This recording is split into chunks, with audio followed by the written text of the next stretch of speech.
अस्सलाम वालेकुम जी, मैं हूं फैसल अब्बास। नाजरीन, आज इस्लामाबाद हाई कोर्ट के अंदर होने वाली दो अहम तरीन समातों के हवाले से बात करेंगे।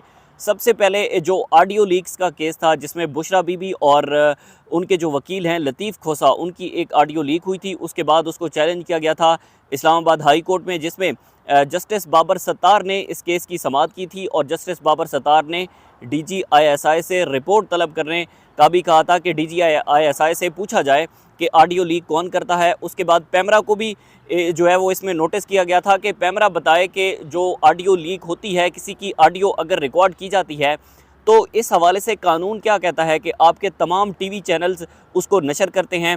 और उसके बाद FIA को भी इसमें नोटिस था कि FIA भी बताए कि किस तरह से शहरियों की जो प्राइवेसी है उसको प्राइवेसी ब्रिज हो रहा है, कि लोगों की खुफिया रिकॉर्डिंग्स की जा रही हैं। उसके बाद दूसरे नंबर पर जो PTA है, PTA को भी एक नोटिस जारी किया गया था उसमें, और उसमें कहा गया था कि PTA बताए कि सोशल मीडिया के जो प्लेटफॉर्म्स हैं उनको कौन हैंडल करता है और कौन उस तरह से यूज़ करता है कि किसी की भी अगर ऑडियो रिकॉर्ड होती है तो वो उस सोशल मीडिया के प्लेटफॉर्म्स पर आ जाती हैं। इस हवाले से कवानीन क्या कहते हैं, इन तमाम चार अहम तरीन इदारों से जो है वो जस्टिस बाबर सत्तार ने जवाब तलब किया था। आज इस केस की समाअत हुई है और इसमें जो DGISI है उनकी जानिब से भी जवाब जमा करवाया गया है।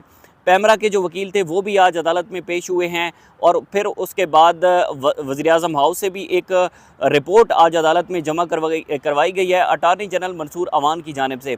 लेकिन दिलचस्प बात ये थी कि आज जस्टिस बाबर सत्तार की इस अदालत में एतजाज़ एहसन साहब, जो कि सीनियर कानूनदान हैं, वो भी आज कमरे अदालत के अंदर मौजूद थे। उनसे भी कुछ ऑब्जर्वेशन उनसे कहा गया है कि आप भी इसमें हमारी कुछ मामनत करें। अच्छा, सबसे पहले आज अटारनी जनरल ने वज़ीर-ए-आज़म हाउस की जो एक रिपोर्ट थी वो आज अदालत में जमा करवाई है। और उसमें उन्होंने रिपोर्ट के मुताबिक उन्होंने कहा कि जी, वज़ीर-ए-आज़म ऑफ़िस की जानिब से किसी भी किस्म की एजेंसी को कोई भी ऑडियो रिकॉर्ड करने की इजाज़त नहीं दी जाती, और पाकिस्तान की कोई भी एजेंसी जो है वो ऑडियो को रिकॉर्ड नहीं कर सकती। इस हवाले से उनके पास कोई भी अथॉरिटी मौजूद नहीं है।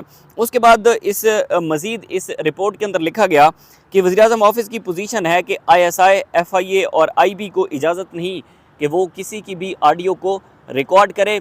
लतीफ़ खोसा की दरख्वास्त पर ये आज जो है वो अटारनी जनरल ने रिपोर्ट जमा करवाई है। इसके बाद उस रिपोर्ट में मज़ीद लिखा गया कि अगर कोई एजेंसी ऑडियो रिकॉर्डिंग कर रही है तो गैर कानूनी तरीके से कर रही है, कानून इसकी अथॉरिटी उनको नहीं देता।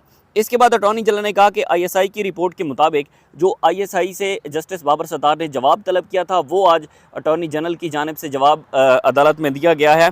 उन्होंने कहा जनाब कि ISI की रिपोर्ट के मुताबिक सोशल मीडिया प्लेटफॉर्म से रिपोर्ट लेनी पड़ेगी, तभी तहकीकात आगे बढ़ सकती हैं।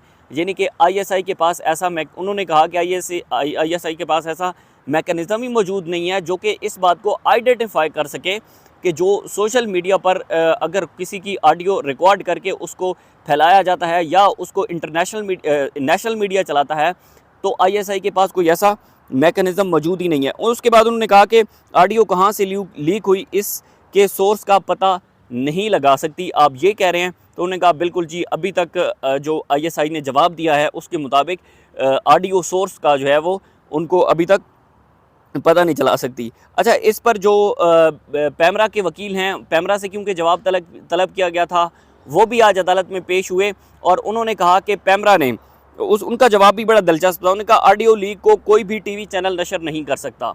इस पर अदालत में बड़े कहके लगे। वहाँ पर लतीफ़ खोसा साहब भी खड़े थे।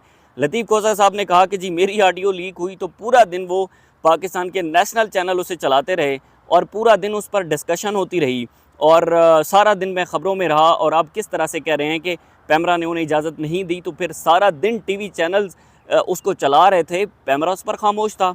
सारा दिन ऑडियो कॉल चलती रही और उस पर डिस्कशन होती रही, हेडलाइंस के अंदर वो आती रही, लेकिन पैमरा ने कोई एक्शन नहीं लिया किसी भी चैनल के ख़िलाफ़।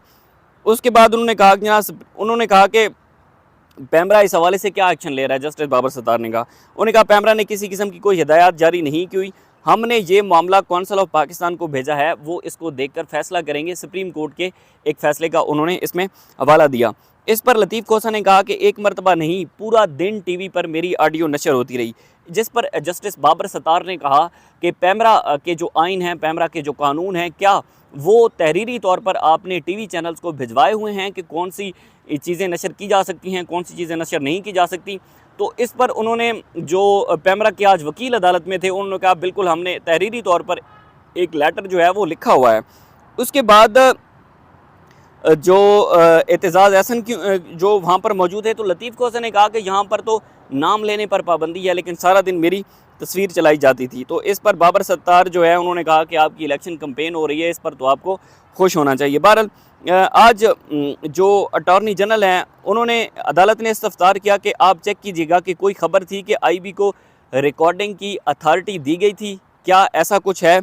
तो अटॉर्नी जनरल ने कहा कि बिल्कुल मैं इस का जवाब अदालत में जमा करवाऊंगा, जिस पर DG साहब आइंदा आप इस पर तफसीली रिपोर्ट जमा करवाएं।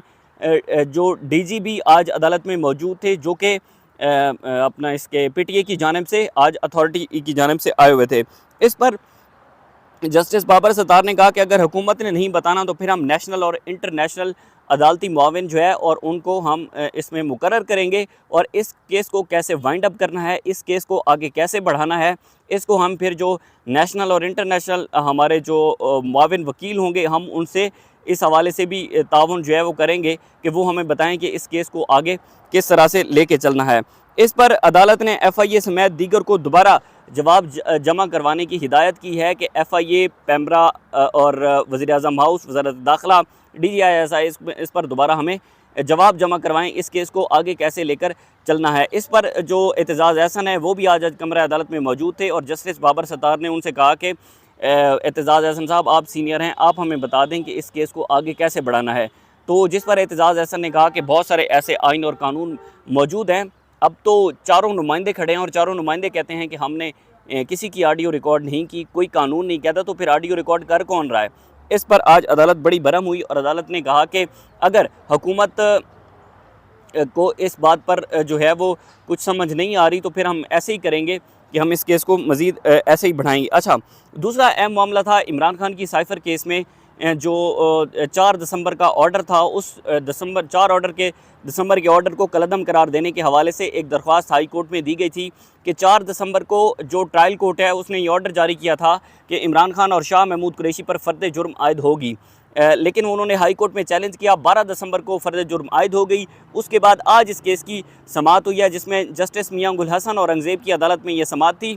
एक दरख्वास्त पर जो है वो एतराज़ात दूर कर दिए गए, उसे आइंदा समाअत के लिए मुकर्रर किया गया है, लेकिन जो आज समाअत थी अपना साइफ़र का जो 4 दिसंबर का ऑर्डर था उसको कलअदम करार देने के हवाले से, उसके चंद अहम नुकात मैं आपके सामने रखता हूँ। इस पर आज जो इमरान खान के वकील थे उन्होंने कहा कि जनाब के जेल ट्रायल कलअदम करार दिया, तो इसके बाद कोर्ट ने कचहरी में केस की समाअत की, मगर मुल्ज़िमान को पेश नहीं किया गया, ट्रायल कोर्ट का ऑर्डर नहीं माना गया। इसके बाद उन्होंने कहा कि अदालत ने आइंदा समाअत पर जेल ट्रायल की मंजूरी होने से कबल जेल में ट्रायल किया।